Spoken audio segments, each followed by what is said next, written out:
The thing about protesting police as evil, racist oppressors is it's bound to become a self-fulfilling prophecy, whether or not it's actually true. Of course, there are isolated cases of police abuse, but when we pretend that those things aren't the exception, that they're actually the rule, that police are out there hunting minorities and supposed marginalized communities, all we do is discourage prospective good cops from actually becoming cops. Instead, those good people will simply choose some other profession. Why would I ever put myself and my family in danger if defamation and resentment are my reward? And thus the good cops drop out of the force, or maybe they don't even apply in the first place, and what you get is more of the bad cops that you're protesting against, not less. Case in point, this spring, the city of Portland, Oregon is now facing a massive shortage of police officers. Currently, there are 120 openings for sworn officers and dozens more for non-sworn positions, sort of police officers light who respond to non-emergencies and don't carry guns. These are gigantic numbers considering the total police force in Portland is around 1,000 personnel, with only 350 or so patrol officers available. That means they're currently operating down about 15% of the necessary force, potentially worse if most of those positions are in sworn patrol officer positions and not just support positions, and if things don't change, this problem is going to get worse, not better. In just the last 2 months, 44 officers have retired, and there are sources predicting up to 50 expected to retire this spring. And the driving reason should be easy to infer for anybody who's watched this city descend over the last few years. In the days following Trump's election, rioters took to the streets and police catered to them by shutting down the interstate for them, just to get ahead of the issue by allowing mobs to shut down their city's main thoroughfare. Portland police accommodate these rioters to ridiculous degrees, and they're still chastised as Klan members despite their kindness. Cops and Klan, hand in hand. Cops and Klan, hand in hand. Last year, the mob took over traffic downtown, directing drivers where to go and attacking those who dared disobey. All the while, police just watched from afar, telling local media they feared intervention would change the demeanor of the crowd for the worse. So again, it is the temperament of the mob that dictates the rights of the citizenry of Portland. As bad as that scene and the police statement are, we know it's not your typical officer making these calls. They're just obeying commands from the top down, likely from the mayor himself, a mayor who has made his political allegiances clear. Last summer, the mob camped outside of Department of Homeland Security offices to protest ICE, building a biohazard hobo encampment, harassing federal officers with racial slurs, spitting, and making other acts of aggression. Fucking race traitor piece of shit. Stupid. 1942, you fucking ass. I will laugh on your fucking grave. A-C-A-B! All cops are bastards! And in the process, they also bullied a charity food cart across the street away. Apparently because this food cart had the audacity to sell food to a police officer, among other transgressions. When the feds asked for the city's help in dealing with these degenerates, the mayor refused and later thanked the mob for its work in bringing attention to an important issue. I stand with those who are opposed to the forced separation of children from their parents, families, in many cases who are fleeing oppression in other countries. I want to thank you for bringing national attention to this important issue. And these are just a few pieces of Portland's political climate that obviously make police work there a hideously unattractive job, a truth that's playing out in the numbers. When you make police officers an enemy, when you hold them back from doing their jobs, nobody wants to be a police officer anymore. That stands to reason in Portland, but city officials are scrambling to grasp any other explanation they can to avoid confronting that reality. At a city council meeting on Tuesday, the police chief and her assistant gave a presentation about why the bureau is struggling to fill these vacancies, and the obvious answer was hardly even discussed at all. Instead, the focal point was double downs on progressive talking points. Ooh, we gotta have better efforts to increase diversity in our recruiting. In police, equity applies in two places, really. It applies in the delivery of police service, outward facing, and it applies in our relationships with our employees internally, our recruiting, hiring, promotional decisions.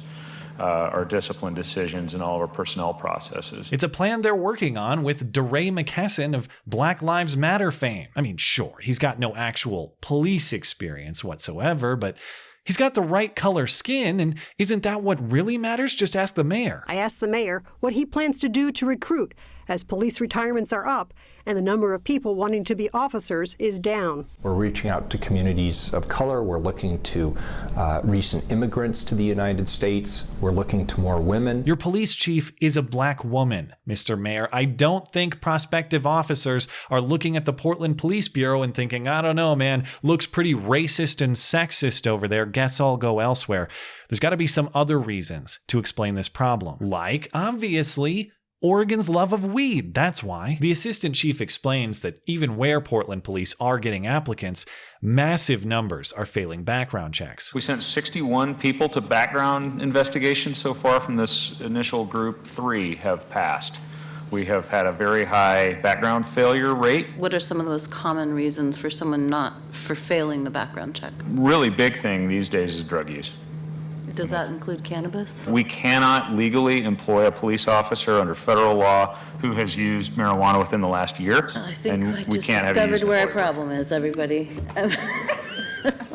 Okay, but marijuana has been fully legalized in Oregon for some time. So why would this problem only be showing up now, some 4 years after full recreational legalization? And by your own description, marijuana is a non-issue for your non-sworn positions, only your sworn officers. Because cannabis is still scheduled federally, we can't legally transfer a firearm to someone who's used it within the last year. So then can they be PS3s? They absolutely can. So why do you have vacancies that you can't fill in these cases where weed doesn't matter at all? It's clear that these applicants are failing background checks for other reasons. They move on to discuss how the background check process could be streamlined. It just takes too long, apparently. The big time suck and all of that is the background investigation, where we have room for improvement there a lot of times is with our applicants, because we can only process that background so as fast as they and their references respond.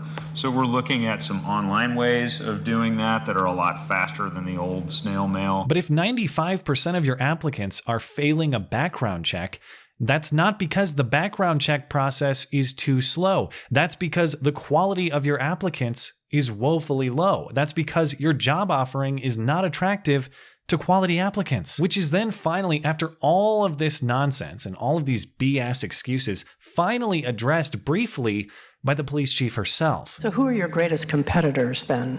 Who are you losing out to? We lose out to other agencies. Working here in Portland is unique, and it's been recognized all over the country that the nature of policing is not only challenging, but it's just here in the city. We deal with demonstrations, protests, crowd management things. We catch a lot of headlines.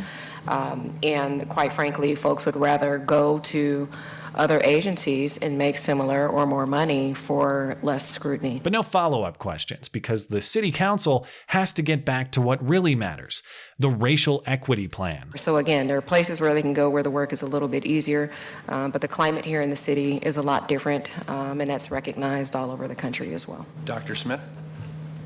Just quickly, could you all speak a little bit about some of the successes you've seen from your racial equity plan? This was unbelievable and laughable to watch. They finally get to the heart of the issue. They finally get to the actual problem that they face. And instead of discussing it, they just revert back to their diversity dogma, as though the problem the city is facing is that their black female police chief is running a ring of Klansmen officers. And I watched the rest of it through. They never returned to that actual problem that the police chief identified. She discussed it for all of a minute, and not one city council member nor the mayor asked a single question about it.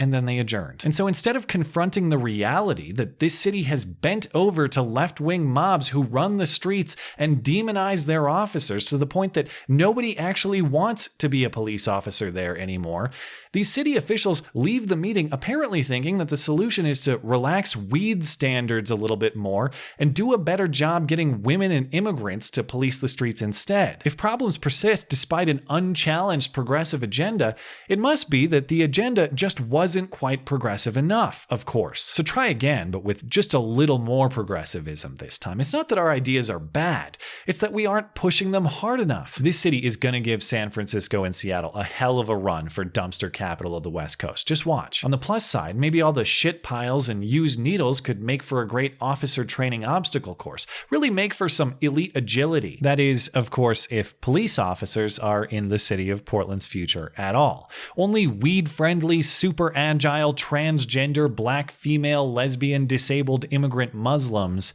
need apply. Thanks as always for listening and for supporting this channel always. Appreciate that thoughtful discussion down below and especially over on Twitter. That is at ML Christiansen. You're always welcome to come hang out and chat in my live streams. Those are linked down in the description. Looking forward to it. Goodbye.